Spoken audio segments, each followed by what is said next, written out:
Welcome back to the unreliable narration of Elden Ring. Thanks for being here. Today we'll be talking about Sir Gideon Ofnir. And no big long intro today. I know you guys want to get straight to the plowing, so that's what we're going to do. To meet Gideon, we have to make our way to the Round Table Hold. And to get there, all we have to do is just walk around for a bit, and then Melina shows up and lets us go there. Apparently, Melina was gatekeeping us, but she never tells us what the test was that we somehow passed. And also, she can transport us around just by touching our hand and making us go to sleep for a second. That's also a little bit strange and unexplainable.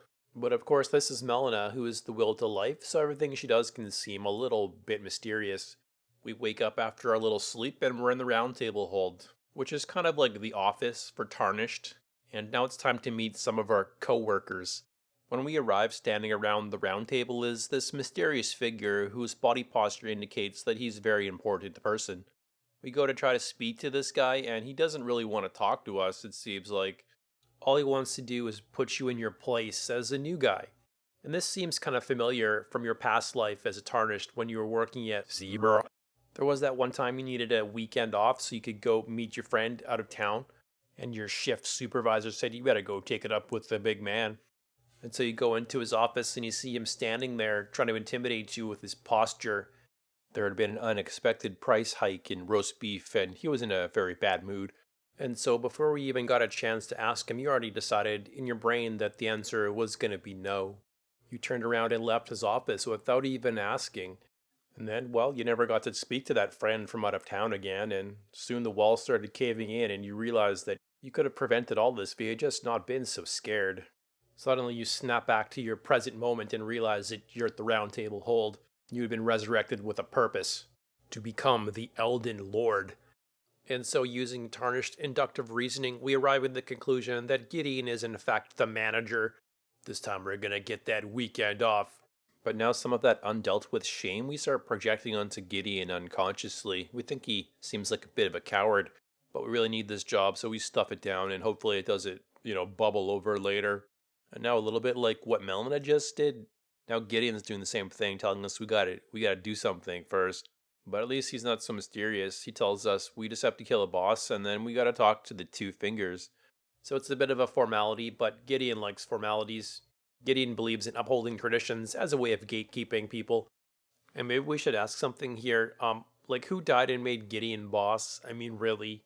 Because if you think about it, there really is no leaders here. The Tarnished are all in competition with each other, and they're all just trying to win. So there shouldn't be any kind of like leaders, really. If you notice, the place is called Round Table Hold, and a round table actually has a special significance. When the table is shaped in a round way, this means that there is no head of the table, so there is no leader. And so, what's Gideon trying to do? Did he just grant himself some kind of authority? I mean, well, it's just another hole in the story that we can make something up for. So let's try that now. Gideon had actually spent some time at Yarvis School of Wizardry and Business. Now he didn't graduate with honors, but he was able to obtain a certificate of completion, which he then exaggerated on his resume to become the manager. And it was actually at Wizard School where he became friends with Celibus, who you may remember from Selen's weird quest lines. Maybe we'll get to that some other time, talk about Selen. Now, later there would be an incident involving Dolores, who was Gideon's girlfriend at the time. And after this, Celibus and Gideon weren't friends anymore, and Dolores was turned into some sort of puppet. Um, so, but to give Gideon some credit, he didn't remain friends with Celibus after this. He thought it was kind of creepy, which is good because it is creepy. So good, 1 point for Gideon, I guess. Okay, well, but I would return to the fact that there is no leaders, and it doesn't really make sense that Gideon would have been appointed by anyone, so I think there has to be something else going on here. I think in Gideon's case, his authority comes from more of a natural route. He may have become respected just naturally, and it had nothing to do with being appointed by, some sort of, like, upper management or something, because that would just be Marika, and as we know, Marika is trapped inside of a tree, and she can't really appoint anyone inside there. So it can't be her. And also, she couldn't have appointed him before because there wouldn't be any tarnished if Marka was still around, so that wouldn't be possible. The most important part of Gideon's power seems to be coming just directly from this knowledge that he claims to possess. That is his subtitle, after all, so it should be pretty important for this guy, right? But does having a lot of knowledge just automatically make someone the manager? I mean, maybe something to this, actually. Let's explore the concept of knowledge a little bit by looking at Gideon and how he uses his knowledge and his power and what he does as the manager. Now, Gideon's got his face nose deep in a book half the time when we see him, so you know that one of the sources of knowledge has to be these books that he's reading. We also know that Gideon has spies all over the place, so a second source of knowledge is going to be the first-hand accounts of people. And one more way it seems Gideon acquires information is that he just data harvests it from the Tarnished. And considering that you are the most successful Tarnished in the game, he's going to end up harvesting your data as well. But all of these types of knowledge we could just summarize as information. They're the types of things that you could read in a book. But this isn't the only type of knowledge. There's a second type of knowledge that Gideon possesses that we can refer to as know-how. And in Gideon's case, he knows how to cast a bunch of spells at you when you're fighting him, such as Black Flame Ritual, a Comet, etc. And we find out that Gideon knows lots of spells, so he actually has quite a bit of know-how. Now, inside of a video game, know-how knowledge is acquired in much the same way that informational knowledge is acquired. So Gideon's most likely getting these spells just from harvesting them from other Tarnished. But unless you're Neo in the Matrix, this is not how we acquire this type of knowledge in the real world. Acquiring this know-how or getting good at the game takes a little bit more work. We need to be able to both see our mistakes and have the ability to correct our mistakes. And by following this method of self-correction, over time this how-to knowledge is developed. And in both cases, whether it be reading something in a book or seeing something on a screen to correct ourselves, both of these involve just our direct experience, and this is the way that we get most of our information. But there are some other sources of knowledge that don't necessarily involve this direct experience. We can sometimes arrive at a conclusion just by using a process of reason. We looked at one of these already when we were reminded of a manager from the past, and we concluded from this that Gideon must be a manager. We make an assumption that the future will resemble the past when we do this, and well, this may be true, but it also could be a mistake. The future doesn't have to follow our assumptions, and sometimes we get surprised by things. And the final type of knowledge that we're going to mention here is one that doesn't come at all from the outside world. It's actually just something that exists inside of ourselves. So for example, if my favorite boss in the game happens to be Melania, well, this isn't something that I can just observe in the world and I can't read it in a book. It's just something that's inside myself. Sometimes we think like we need to justify our favorites, but this is not really needed. There's no wrong answers when it comes to matters of taste. And so what's your favorite boss in Elden Ring? Is it Melania also, or are you wrong? What we see there is a little bit of social pressure, completely arbitrary and meaningless categorization to develop some kind of in-group out-group dynamic.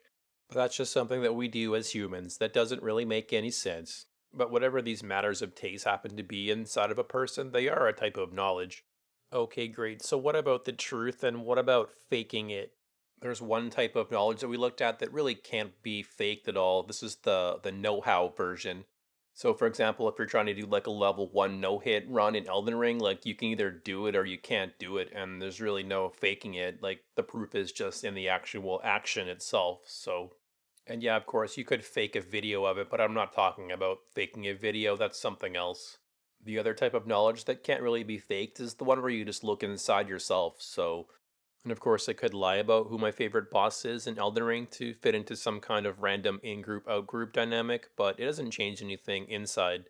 Then we've got the type of knowledge that comes from reason. Now, when we're talking about math, like with numbers, you can't really fake it, but when it comes to words, oh yeah, you can definitely fake it. This is why we have logical fallacies, and you can get in a lot of trouble with reason. This is because numbers have a precise meaning and words are much, much more fuzzy in their meaning. But the one source of knowledge where it's really easy to get tricked and faked is that direct experience version. So this could be someone faking a level 1 no-hit run in Elden Ring, for example. It could be direct experience of someone telling you a story that isn't true. You could be watching something on TV and you think that it's real, but it's not real. And so when we're getting our knowledge from direct experience or from a process of reason, we should just be a little bit careful. Try to keep in mind the shadows on the wall and the phrase, all that I know is that I know nothing. And you may just get tricked a little bit less. Okay, so what about Gideon? Let's get back to Gideon here. Gideon is the all-knowing, so I guess he knows. Well, he knows all the things he says, but I mean, clearly he doesn't and he can't because no one can and no one does, and that would be stupid to think otherwise. But I guess to be fair to Gideon here, he doesn't actually say he is all-knowing. He says he's trying to become all-knowing, so I guess he's got a little bit of humility there at least. There is something called the Dunning-Kruger effect, where when someone starts learning something new, when they've just learned a little bit, they feel like they've learned a lot and they feel like they know everything about this topic, but it's just an illusion. Sometimes they just stop learning with this small amount of information, then they just continue thinking that they know a lot, but they don't. If anyone continues learning past this point, they're going to find out that there's a whole lot more that they don't understand, and well, then they won't feel like an expert anymore. But in Gideon's case, I don't think that he's actually being like a Dunning-Kruger all-knowing. I think he actually does know quite a bit. So maybe his title is more like an exaggeration on a resume or something. But again, I think it's clear because Gideon is a tarnish that nobody has appointed him as this all-knowing leader figure. His authority is actually coming from somewhere else. What we're seeing here with Gideon as the leader, I believe, is something more like how people with a lot of wisdom just end up becoming natural leaders. Not in the sense that they actually even care about leading people or want to lead people, but because they have all this knowledge, other people will just kind of naturally follow them because they seem to just know better. We can call these people wise men or gurus or whatever you like. But at the same time, we need to be a little bit careful when following wise men because there's lots of people who will just kind of fake it. This could be like a Dunning-Kruger Wiseman, or it could be something a little bit different. People will just pretend to be very wise and knowledgeable so that other people will follow them because, I mean, that's their actual goal is to be followed. And where in the past this was a little more limited to, say, politicians or advertisers. Obviously, today with social media, everyone's trying to, push their brand out there and get a following. The same types of fake gurus are going to pop up there, and probably even worse now because most people will default to trusting and being lazy. They'll never check what these gurus are saying, and they rely on this ignorance to get away with their tricks. But okay, in this real guru versus fake guru question, which one is Gideon actually? This is the tricky question because I think he's actually both characters. He does seek real knowledge, but not just knowledge for its own sake. He does this for seeking power ultimately. He's not a fake guru, he's a real wizard, but he's also kind of just out for power. So we need to question what his actual goal is. I think the best example to use here is going to go back to that Lord of the Rings story again, where we've got Gandalf and Saruman. Gandalf would be like a real wise man who just seeks knowledge for its own sake. And Saruman seeks knowledge also, but ultimately just for his own power game. So I think this is more like Gideon. And so while it's probably a little bit more complicated than this, one way you could separate out fake gurus from real gurus might be this power question. At the same time, these characters have differences that aren't just related to knowledge and power, so we'll get back to these guys a little bit later. Early in the story, Gideon gatekeeps us by letting us know that we have to accomplish a few tasks before he'll let us know more of the story. We've heard the expression before that knowledge is power, and because Gideon is competing with us and he's got his own quest for power, he's going to gatekeep his own knowledge. Now, let's be clear that some forms of knowledge should be gatekept just for the general public good. We can refer to these as golden lies. And also in our everyday human interactions with other humans, we hold things back just as a means of protecting ourselves, and this is normal. But there are other types of knowledge that would be good for everyone to know. There is no harm that would come from anyone knowing, but simply for the purposes of advantage and power games, some people would keep these little secrets to themselves. And so this could be something fairly innocent, like a secret recipe that you don't want another company to know or something. Or something more extreme, like how a cult maintains power. They isolate their people from the outside world so that they don't figure out, that they're completely being scammed and tricked. Much like the slaves that we found in our cave scene before. But what Gideon does is not as extreme as all that, I don't think. He's doing something more like maintaining an image for the Golden Order. By using this withholding technique, a skilled image crafter can shape the truth into whatever they want. And so, for those of us on the other side of this relationship, we could engage in some very basic critical thinking by evaluating the sources of our information. So, let's say you're watching TV or listening to a podcast or whatever, and there's an ad break that comes on. You know that what you're hearing has been crafted to influence you in some way, so it's fairly obvious. No real trickery happening. Ad breaks are at the very least honest in their intention. But then the ad break ends and you go back to the main programming, and what may seem less obvious is the fact that often this influence is also baked into the main program. Let's look at the example of cable news. Now, this media is news technically, in the sense that they are telling you things that are happening in the world, and typically they're not straight out lying about these things, because that would be pretty easy to get caught on. What they do is the same thing Gideon does, and everyone does, is just withhold things that they don't want you to know, because knowing more of the story would take away some of the power of their narrative. But aside from the occasional fleeting editorial label, most of this media is simply labeled as news, which is a loaded term that we already associate with being unbiased. So, is that being deceptive? I mean, we're just asking questions. What we should be able to see here in this news trick is something very similar to our fake guru. And in fact, this trick of smuggling in influence behind the guise of authority is not a new one. We can see another example here where a doctor is presented to give you some kind of authoritative, unbiased information. And of course, a doctor is a kind of science coded modern day guru, but of course, things are being withheld. Often with a doctor, this person won't actually be an expert on whatever they're being presented as being an expert on, but because things are being held back, the viewer is just left to put things together for themselves. And by simply presenting this person as a doctor, the viewer will assume what they're saying must be true. And so there is degrees to this hiding behind authority trick that people do, but it all generally takes the same form. Some information is withheld, and the audience is meant to just fill in the gaps with their own assumptions. And what this relies on to be effective is the fact that most people will just not check. We are lazy by nature and trusting by nature, and our nature is used against us. And so, in this world of buyer beware, it is always up to the consumer or the audience to understand what they're watching. Buyer beware is the baked in background assumption that makes all of this possible, and this assumption itself has been hidden for the most part from most people most of the time. For the most part, you do have the right to be informed of most things, but the people telling you things don't really have an obligation to tell you everything either, so it really is up to you to seek out more information so you don't get tricked so much and so easily. Of course, you may be an all-knowing, or at least you may believe that you're an all-knowing, very possibly in a Dunning-Kruger way, and this works out very well for other people. Instead of that, maybe let's just remember that thing about knowing nothing again.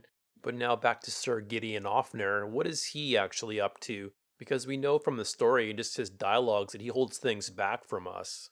He will start telling us some part of the story and then just stop himself and say, "Oh, I lost myself for a minute there." But later, as Gideon's story plays out, he lets us in on a little bit more of his hidden knowledge. And he tells us something about Marika, that it's Marika's ambition to just keep us tarnished struggling for all eternity. And he also lets us know that he knows in his bones that a tarnish will never become the Elden Lord and never defeat a god. Now, Gideon could be trying to influence us here by making us think that it's impossible, so we just give up and quit and let him swoop in and take the prize. That's one possibility, but Gideon hasn't actually lied to us before, so maybe there's something else going on here. Because I feel like here Gideon thinks that he's letting us in on some kind of like golden lie thing, but it's not actually that. First, this question of if Marika wants the Tarnished to be struggling forever, like, I think the best way to describe this little piece of information from Gideon is that it's a bit of cope from him. In the sense, he is lying technically, but he's just kind of lying to himself, except that he actually believes the lie. What can happen here is that someone believes that they can't do anything even though they probably could. It becomes a self-fulfilling prophecy. Something that wasn't actually true becomes true. In this sense, Gideon was not honest to himself about his own abilities. This can work in two different ways. Someone can believe themselves to be able to do things that they can't do, or the opposite, like we see with Gideon. But to what Gideon's actually lacking, it's not a type of skill or know-how or knowledge that he's missing. Crown is warranted with strength, according to Godfrey, and Gideon does not really have strength. Not only because he's a wizard and put all his points into intelligence, and I guess faith. He's one of these split stat wizards. Strength does not only mean how much someone can bench press. There's another meaning where strength refers to a type of virtue, and we'll come back to this in a minute. To summarize this, Gideon's a type of data harvesting Saruman figure. He is a real wizard, but he uses his knowledge for power games ultimately. And as the self-described leader of Round Table Hold, you would think that Gideon has some sort of responsibility to guide other people. And to be fair, he does share some of his information with us, so he's doing something. But again, his reason for doing this is hidden away. Gideon seems to use this role and his relationships with others just as another means to an end. Now, when it comes to Gideon just using people, we see this most clearly with his own daughter, Nepheli. Now, most likely Gideon had rescued Nepheli from some terrible conditions when she was a kid. She comes from the Badlands, and we know that since her last name is Loux, that Godfrey as Horaloo was probably her real dad.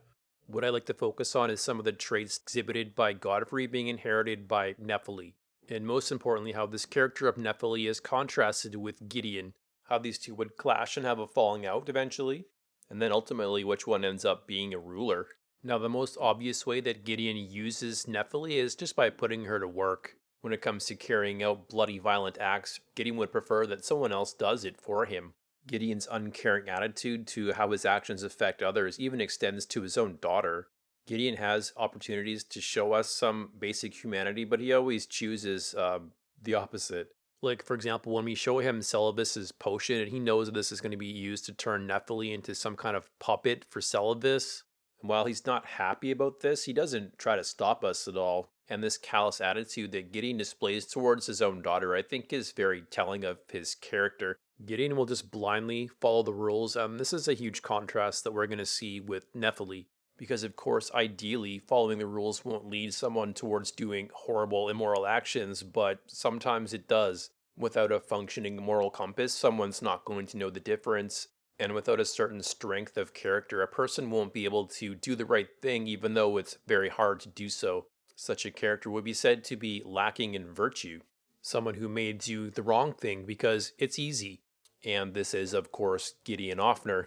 And when we find Nepheli outside the village of the Albinarics, it seems like she's there to do something, quite possibly like what we have to do later by finding the other half of the secret medallion, which may or may not involve slaughtering a bunch of innocent Albinarics, and this is not morally acceptable for Nepheli.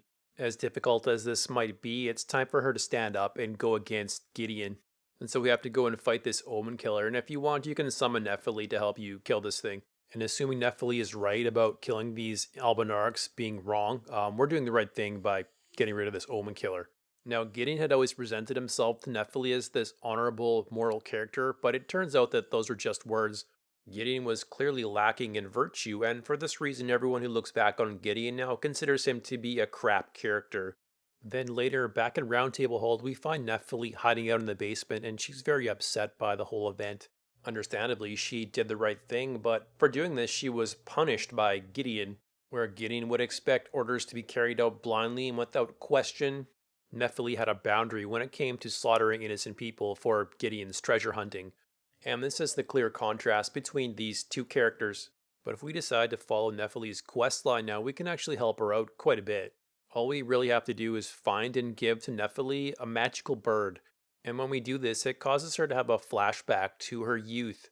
When she was just a little kid playing around in the Badlands, she had a pet bird, and that bird's name was Jimmy. One day her and Jimmy were out running around. They were hunting rats because Jimmy liked to hunt rats.